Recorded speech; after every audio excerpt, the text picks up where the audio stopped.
ఆధ్యాత్మిక సుధాసాగరం ధర్మ సందేహాలు ప్రత్యేక కార్యక్రమానికి సాదర స్వాగతం.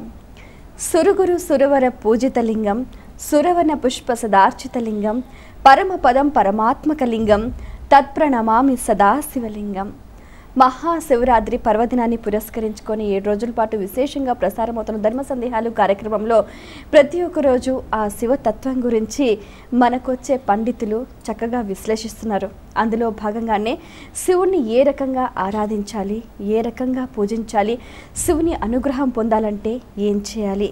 అయితే ఆ ధర్మాచరణలో చాలామందికి చాలా రకాలుగా చిన్న చిన్న సందేహాలు కలగటం సహజమే.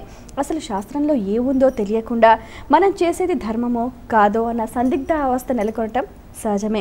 మరి అటువంటి ప్రేక్షకుల ధర్మ సందేహాలను మన ఈ కార్యక్రమానికి ఉత్తరాల ద్వారా ఈమెయిల్స్ రాసి పంపించారు. వాటన్నిటికీ చక్కటి శాస్త్రీయ సమాధానాలు అందించడానికి మనముంటున్నారు మీ అందరికీ సుపరిచితులైన ప్రముఖ జ్యోతిష శాస్త్ర నిపుణులు, ఆధ్యాత్మిక యాత్రికులు డాక్టర్ కాకినాడ సూర్యనారాయణ మూర్తి గారు. వారితో మాట్లాడి మరిన్ని విషయాలు వారి మాటలు తెలుసుకుందాం. నాటి కార్యక్రమాన్ని ప్రారంభిద్దాం. నమస్కారం అండి. నమస్కారం అమ్మా. మొదటి ఉత్తరం చూద్దామండి. అలాగే వైజాగ్ నుంచి వైదేహి రాస్తున్నారు. శివప్రసాదం ఇంటికి తీసుకురావద్దంటారు, నిజమేనా? తెలియజేయగలరు అంటూ రాస్తున్నారు. నమ శంభవే చమయో భవే చ నమ శంకరాజ చమజస్కరాజ చ నమ శివాజ చ శివతరాయ చ. ఈశ్వరుని స్మరించుకుంటే రోమాలు నిక్కబడుచుకుంటాయి. ఈశ్వరునికి సంబంధించి ఏ విధమైన నైవేద్యాలు లేవు. భృగు మహర్షి శాప కారణం చేత ఈశ్వరునికి సంబంధించినటువంటి నైవేద్యాలు ఏవీ శివారాధనలో చెప్పబడలేదు. అందుకే శివరాత్రి నాడు ఉపవాసమే విధిగా మనం పాటిస్తాం. శివనామమే మనకు నైవేద్యం, శివ ఆరాధన మనకు జీవన విధానం అవుతుంది. ఆ రోజు 5 విధాలుగా ఉండేటటువంటి శివరాత్రి నిత్య శివరాత్రి, యోగ శివరాత్రి, పక్ష శివరాత్రి, మాస శివరాత్రి, మహాశివరాత్రి అని 5 విధాలుగా ఉండేటటువంటి శివరాత్రి విశేషాంశాలలో మాఘమాసంలో కృష్ణపక్షంలో అమావాస్యకు ముందుగా వచ్చేటటువంటి త్రయోదశితో కూడిన చతుర్దశి మహాశివరాత్రి ఈశ్వరుడు లింగ రూపంలో సాక్షాత్కరింపబడినటువంటి రోజు ఆ రోజు అనుకుంటే, ఆ రోజున ఏ విధమైనటువంటి నైవేద్యాలు ఆలయాలలో సమర్పించకూడదు నిజానికి. అయితే శరీరం మనకు నిలబడాలి, భక్తితో శివారాధన చేసేటట్లుగా ఉండాలి. కనుక పళ్ళు, ఉడకబెట్టని పదార్థాలు, గిరిజనులు, ఆటవికులు, వనాలలో ఉండేటటువంటి వారు, మునులు, తపోదీక్ష కలవారు ఏ విధమైన ఆహారాన్ని తీసుకుంటారో ఆ విధమైనటువంటి దుంప గడ్డలను ఉడకబెట్టి వాటిని నివేదనగా సమర్పించడం ఆచారంగా వచ్చింది. నిజానికైతే శివాలయాలలో ఏ విధమైన నైవేద్యాలు ఉండవు, వాటిని ఇంటికి తేకూడదు కూడా. ఒకవేళ కొబ్బరి వక్క, అరటికాయ ఏదన్నా ఇస్తే, అరటి పండో ఫలమో తాంబూలమో ఇస్తే వాటిని చిటికెలు వేసి చండీశ్వరుని వద్ద సమర్పించి, స్వామి అనుగ్రహంతో ఈ కొద్దిపాటి తీసుకువెళ్తున్నాను, ఇతరులతో పంచుకుంటాను అని విన్నవించి తేవాలి అంటుంది. ఇది కూడా సంప్రదాయమే, శాస్త్రబద్ధమైన ప్రమాణమేమీ కాదు. ఈశ్వరుడు సర్వవ్యాపకుడు, లయకారకుడు. అనంతమైనటువంటి అగ్నిహోత్రాన్ని లోన ఉంచుకొని బయట ప్రశాంతంగా కన్నులు మూసుకుని కూర్చుంటాడు. కన్నులు మూసుకుని ఏం చేస్తుంటాడు అంటే మనల్ని చూస్తుంటాడు అని చెప్పుకోవాలి. కనుక శివారాధన తత్పరులు ఆహారం పట్ల అంత మమకారంతో ఉండరు. నివేదనలేవి వారిని ఆకర్షించవు. నైవేద్యాలు ఆయనకి అవసరం లేదు. శివాలయానికి మనం ఏమి తీసుకుపోయే అవసరమూ లేదు. మరి ఉత్తరం చూద్దామండి. శేఖర్ ఈమెయిల్ ద్వారా రాస్తున్నారు. శివాలయానికి వెళ్ళి నేరుగా ఇంటికే రావాలా? తెలియచేయగలరు అంటూ రాస్తున్నారు. ఏ ఆలయానికి వెళ్ళినా సరే ఆసమంతాత్ లయం ఆలయం, ప్రళయకాలం వరకు ఉండేది ఆలయం అని అర్థం. దేహో దేవాలయ ప్రోక్తో జీవో దేవ సనాతన త్యజేత్ అజ్ఞాన నిర్మాల్యం సోహం భావేన పూజయేత్ అన్న జ్ఞానం కలిగేంత వరకు, అంటే దేహమే దేవాలయం, జీవుడే సనాతన దైవం అన్న జ్ఞానం కలిగేంత వరకు, అజ్ఞానం తొలగేంత వరకు ఆలయాలకు వెళ్ళాలి. ఆలయంలో ఉండేటటువంటి అర్చామూర్తిని దర్శనం చేసుకొని నమస్కారం చేయాలి. ఆ పిమ్మట మౌనంగా అదే దైవనామాన్ని స్మరించుకుంటూ తిరిగి ఇంటికే రావాలి.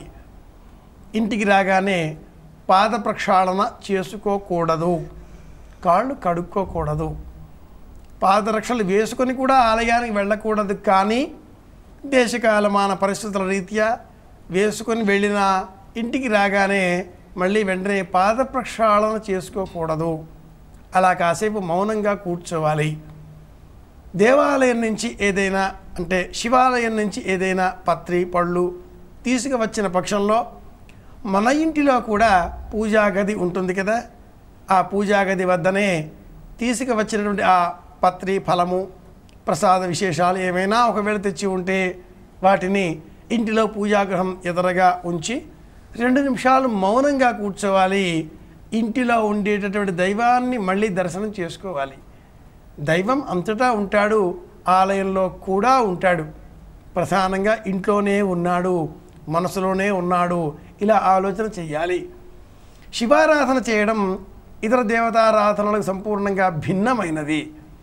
ఇతర దేవీ దేవతా సంబంధిత ఆరాధనలలో నివేదనలు, పుష్పాలు, అలంకరణలు, అగరొత్తులు, కొబ్బరికాయలు, అభిషేకాలు అనేక రకాలుగా ఉంటాయి. శివారాధన మట్టుకు చాలా సంక్షిప్తంగా శాంతం పద్మాసనస్థం శశిధరమకుటం పంచవక్త్రం త్రినేత్రం శూలం ఖడ్గంచ పరశుమభైదం దక్షభాగే వహంతం నాగం పాశంచ ఘంటాం ప్రళయహుతవం అంకుశం వామభాగే నానా అలంకారిత స్ఫటికమణీభం పార్వతీశం నమామి. 5 ముఖాలుగా ఉండేటటువంటి శివస్వరూపాన్ని సద్యోజాతము, వామదేవము, అఘోరము, తత్పురుషము, ఈశానము అనబడే 5 ముఖాలతో ఉండే శివస్వరూపాన్ని పాంచభౌతికమైన ఈ ప్రపంచంతో, పాంచభౌతికమైన ఈ దేహాన్ని ఆయన ద్వారా మనం పొందినందుకు కృతజ్ఞతాపూర్వకంగా నమస్కారాలు చేస్తూ శివాలయం నుంచి నేరుగా ఇంటికే రావాలి అంటుంది శివదీక్షా విధాన అర్చన పద్ధతులలో కొన్ని విషయాలు ఇలా అనుకోవచ్చు. మరి ఉత్తరం చూద్దామండి. హైదరాబాద్ నుంచి సుమా రాస్తున్నారు. శివుడికి నందికి మధ్య నడవకూడదంటారు, నిజమేనా? తెలియచేయగలరు అంటే రాస్తున్నారు. అజామధ్యే ఖరామధ్యే దంపత్యో అంటూ ఒక తమాషా శ్లోకం కూడా పెద్దలు చెబుతారు. మేకల మంద మధ్యలో నడవకూడదు, గాడిదల మధ్యన నడవకూడదు, మొగుడు పెళ్ళాల మధ్యన కూడా నడవకూడదు. వాళ్ళంతా వీడిని చెత కొడతారట, లేదా ఇబ్బంది పాలు చేస్తారట. అటువంటి సంబంధమే భక్తుడికి భగవంతుడికి కూడా ఉంటుంది. నవవిధాలుగా ఉండేటటువంటి భక్తి తత్వంలో నవవిధ భక్తి మార్గాలు వేరు, భగవంతుడికి భక్తుడికి ఉండేటటువంటి నవవిధ సంబంధాలు వేరు. ఈ సంబంధాలలో నిరంతరం స్వామి దీక్షలో స్వామి సన్నిధానంలో కూర్చునేటటువంటి వాడు నందీశ్వరుడు. నందీశ్వర నమస్తుభ్యం సాంబానంద ప్రదాదిక ఉమామహేశ్వర పూజార్థం అనుజ్ఞాం దాపయ ప్రభోహో. ఆ స్వామి యొక్క అనుజ్ఞ తీసుకొని ఆ పిమ్మట మనం ఈశ్వరుని దర్శనం చేసుకోవాలి. శివుడు కూడా నిరంతరం తన సన్నిధానంలో తననే చూస్తూ కూర్చున్నటువంటి నందీశ్వరుడినే గమనిస్తూ ఉంటాడు.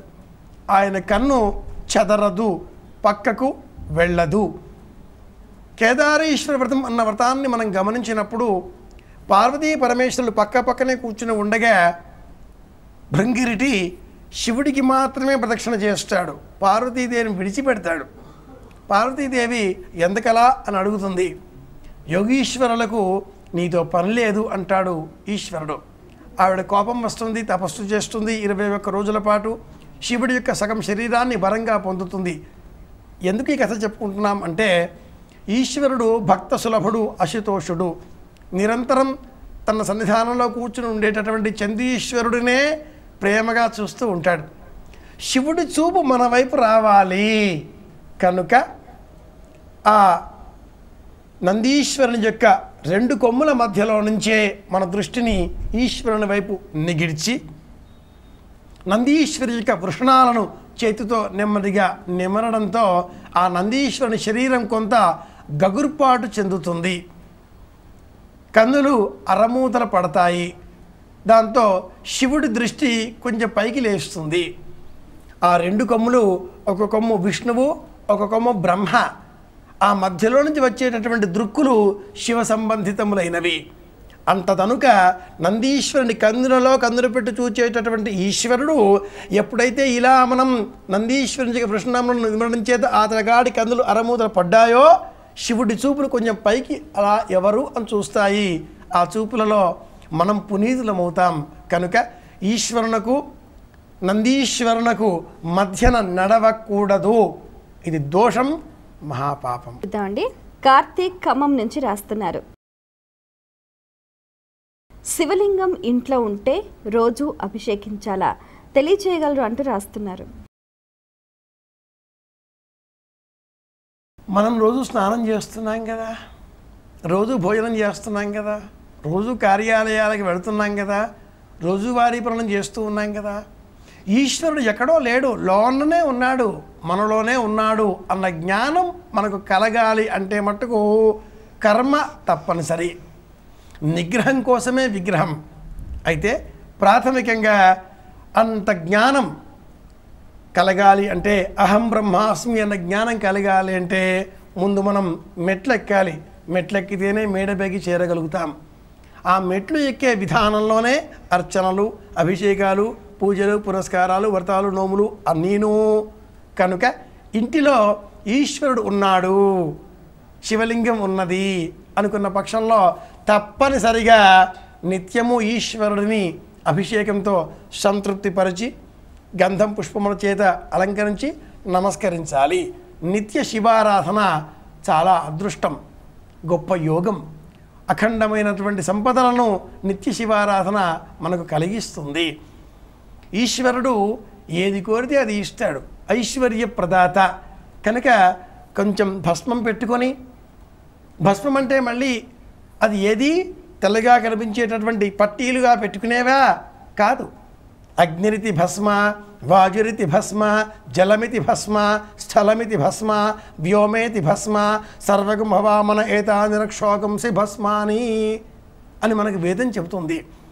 తెల్లగా సున్నపు పట్టీల వలె పెట్టుకునేదే భస్మం కాదు సుమ. గాలిని కూడా ఇలా పోగేసి నుదుటన రాచుకోవచ్చు. వాయురితి భస్మ, జలమితి భస్మ, అరచేతిలో కాసిన నీరు తీసుకుని ఆ నీరుతో కూడా భస్మం వలె నుదుటన రాసుకోవాలి. ఇవన్నీ కూడా భస్మంలో అనేక విధానములు ఉన్నాయి. భస్మలేఖనం కూడా చూపుడు వేలు, మధ్య వేలు క్రింద ఉండేటటువంటి రవికి సంబంధించింది. ఇది గురువు, ఇది రవి.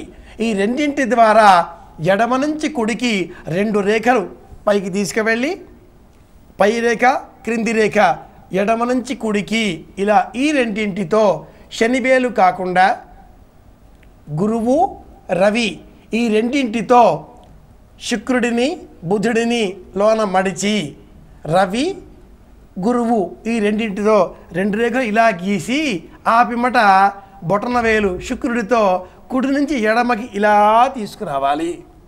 ఇలా తేవడమే భస్మధారణ. అరచేతిలో భస్మం వేసుకొని ప్రణవం ఓం నమ శివాయ పంచాక్షరి వ్రాసి 2 చేతులతో ఇలా వ్రాస్తూ జపం చేసి ఆ పిమ్మట వ్రాసుకోవాలి. మనం శివుడిని ఇంట్లో పెట్టుకున్నామా, ఒంట్లో పెట్టుకున్నామా అన్న ఆలోచన కలగడానికే ఈ విధానం అంతా కూడా. ఇంటిలో శివలింగం ఉన్నది అంటే మట్టుకు నిత్య శివారాధన తప్పనిసరి, తప్పకుండా అభిషేకం చేయాలి. మరి ఉత్తరం చూద్దామండి. శ్రీనివాస్ నెల్లూరు నుంచి రాస్తున్నారు. శివుడు ధ్యానంలో ఉన్న ఫోటో ఇంట్లో ఉండకూడదా తెలియచేయగలరు అంటూ రాస్తున్నారు. ఫోటోలు ఈ మధ్యకాలంలో వచ్చాయి, అందుకంటే పూర్వం ఫోటోలు లేవు. మనస్సులోనే ఫోటోలు అన్నీ కూడాను. శివుడు ధ్యాన తత్పరుడై ఉండేటటువంటి చిత్రపటాన్ని ఇంటిలో పెట్టుకుంటే నష్టమేమీ లేదు. అయితే సదా అలా యోగనిష్టలో, ధ్యానంలో ఉన్నట్లయితే మరి సంసారం ఎలా? పిల్లలు, ఇల్లు, సంసారము, డబ్బు, వ్యాపకాలు, అబద్ధాలు, నిజాలు, నిత్య జీవితంలో మనం అనేక వ్యవహారాలు చేస్తూ ఉంటాం. కనుక శివ సంబంధితమైన ఆరాధన అంతా కూడా నిరాకారంగా ఉండేటటువంటి శివలింగానికే, సాకారమైనటువంటి శివలింగానికి ఆరాధనలు లేవు అంటుంది సంప్రదాయం. అన్నట్లు ఇంట్లో నిత్యము శివలింగం అభిషేకం ఇష్టం కష్టం అనుకుంటే, ఇష్టం ఉంది కానీ కష్టమే కదా అనుకుంటే, అలాంటి వారికి చిన్న సూచన. తులసి కోట పక్కన మరొక పూల కుండీలో బిల్వం మొక్కను పెంచండి. ఆ బిల్వం మొక్క కింద ప్రతి నెల మాస శివరాత్రి నాడు ఎర్ర మట్టితో శివలింగం సిద్ధం చేయండి. ఆ శివలింగానికి కాసింత నెయ్యి రాస్తే అంత సులభంగా అది కరగదు. ఆ శివలింగాన్ని బిల్వం మొక్క కింద నెలబారుగానే సుమా మట్టిలోనే ఆ మొక్క కింద పెట్టండి. ప్రతిరోజు స్నానం చేసిన పిదప చెంబులో నీళ్లు తీసుకొని ఆ తులసి మొక్క దగ్గరికి వచ్చి కాసిన నీళ్ళు తులసి మొక్కకి, ఆ పక్కన బిల్వం మొక్కకి కూడా కింద ఉండే ఈశ్వరార్పణంగా ఓం నమ శివాయ, ఓం నమ శివాయ, ఓం నమ శివాయ ఇలా ఒక 11 సార్లు అంటూ ఆ చెంబులో నీళ్లు ఈశ్వరుని మీద పోయండి, సమర్పించండి, నమస్కరించండి, లోనికి వెళ్ళవచ్చు. బిల్వం మొక్క అక్కడ బ్రతికి ఉంటుంది. ఈశ్వరునికి బిల్వం మొక్క కింద సదా ఉండేటటువంటి అవకాశాన్ని మనం ఏర్పాటు చేస్తున్నాం. ఈశ్వరునికి భూమి స్పర్శ ఉంటే దోషం లేదు. ఇంట్లో పెట్టుకున్న పక్షంలో నియమాలు, భోజనాలు, మిత్రులు, బంధువులు, మంచి చెడు అలవాట్లు, ఆహారపు అలవాట్లు అనేక ఇబ్బందులు మనసును బాధిస్తూ ఉంటాయి. ఏ ఇబ్బంది లేకుండా బయట ఆరు బయట ప్రతి నెల మాస శివరాత్రికి మళ్ళీ అదే మట్టితో ఉన్న శివలింగాన్ని సరికూర్చి మరికొంత తాజా మట్టిని జమకూర్చి మళ్ళీ అభిషేకం చేయడం మొదలెట్టండి. కరుగుతూ ఉంటుంది. మళ్ళీ మాస శివరాత్రికి మళ్ళీ సిద్ధం చేస్తాం. ఇటువంటి దీక్ష తీసుకున్న వారి ఇంట సదా ధనం నిలవ ఉంటుంది. అలా శివారాధన చేద్దాం. ధ్యానంలో ఉన్న ఫోటో ఇంట్లో పెట్టుకుంటే మట్టుకు ఇల్లు కొంత నైరాశ్యంగా, నిశ్శబ్దంగా, ఆశ్రమం వలె ఉంటుంది. ఇల్లులాగా ఉంచుకోవాలా? అయితే పెట్టకండి. ప్రశాంతంగా ఉందాం, ఆశ్రమంగా ఉన్నా పర్వాలేదు అంటే ఏర్పాటు చేయండి. మరి ఉత్తరం చూద్దామండి. సుమతి ఈమెయిల్ ద్వారా రాస్తున్నారు. రుద్రాక్ష మాలలు స్త్రీలు ధరించకూడదా? తెలియచేయగలరు అంటూ రాస్తున్నారు. స్త్రీణాం అశిక్షిత పటుత్వ మమానుషేషు సందృశ్యతే కిముతయా ప్రతిబోధవత్య అంటారు కావ్యాలంకారికులు. శిక్షణ లేని కారణం చేత స్త్రీలు కొన్ని సందర్భాలలో పట్టుదలలకు పోవచ్చు. నచ్చ చెప్పే ప్రయత్నాలు చేయాలి. కొన్ని చేయకూడని పనులు ఉంటాయి, కొన్ని చేయదగినది ఉంటాయి. ఎవరు ఏ పని చేయాలో వారు ఆ పని చేస్తే శ్రేయస్సు కలుగుతుంది. సంప్రదాయంలో, సనాతన ధర్మంలో స్త్రీలను ఇటువంటి రుద్రాక్ష ధారణలకు, భస్మధారణలకు దూరంగా ఉంచింది సంప్రదాయం. శివదీక్షాపరులు, అలాగే శైవ సంబంధిత మతాలలో ఉన్నటువంటి వారు, మెడలో లింగధారులు వీళ్ళు ధరించవచ్చు. ఇతరులకు మాత్రం నిషేధం అంటుంది సంప్రదాయం. ప్రత్యేకించి సన్యాసులు, యోగులు, శివారాధన చేసేటటువంటి దీక్షలు కలవారు మాత్రమే రుద్రాక్షలు ధరించాలి. ఈనాటి కాలంలో రుద్రాక్ష ధరిస్తే చదువు వస్తుంది, రుద్రాక్ష ధరిస్తే ఆరోగ్యం మేలవుతుంది, రుద్రాక్ష ధరిస్తే అఖండమైన ఐశ్వర్యం లభిస్తుంది, రుద్రాక్ష ధారణ అన్ని విధాలుగా శ్రేయస్కరం అనేటటువంటి ఎక్కువ జ్ఞానాలు పెరిగిపోయినందువల్ల ఇవన్నీ షార్ట్కట్ మెథడ్స్, సూక్ష్మమైన పద్ధతులు నష్టం కలిగిస్తాయి. విజయానికి ఎప్పుడూ సులభమైన మార్గాలు ఉండవు. సంప్రదాయం ఇలాంటి వాటిని అంగీకరించదు. ఆ పైన వారి ఇష్టం, అభీష్టం. చాలా సంతోషం అండి. మీ అమూల్యమైన సమయాన్ని కేటాయించి మా ప్రేక్షకుల ధర్మ సందేహాలకు శాస్త్రీయ సమాధానాలు అందించినందుకు ధన్యవాదాలు. నమశివాయ అన్న పంచాక్షరిని సదా జపం చేసిన పక్షంలో ఆరోగ్యం కలుగుతుంది, ఆనందము లభిస్తుంది. అందరి ఆనందాన్ని కోరుకోగలుగుతాం అని విన్నవిస్తూ కృష్ణార్పణం. వీక్షించారు కదండి, ఇది ఇవాల్టి మన ప్రత్యేక ధర్మ సందేహాలు కార్యక్రమం. ఇంకా ఏమైనా సందేహాలు కలిగితే కూడా మా ఈ కార్యక్రమానికి మీ సందేహాల్ని క్లుప్తంగా, సూటిగా, స్పష్టంగా పోస్ట్ కార్డ్పై లేదా ఈమెయిల్స్ రాసి పంపించండి. మా చిరునామా ధర్మ సందేహాలు, కేర్ ఆఫ్ భక్తి TV, road number 92, Jubilee hills, Hyderabad 5,96,000. మా ఈమెయిల్ ఐడి bhaktihyd@gmail.com. మరో కార్యక్రమంలో మళ్ళీ కలుసుకుందాం. అంతవరకు సెలవు.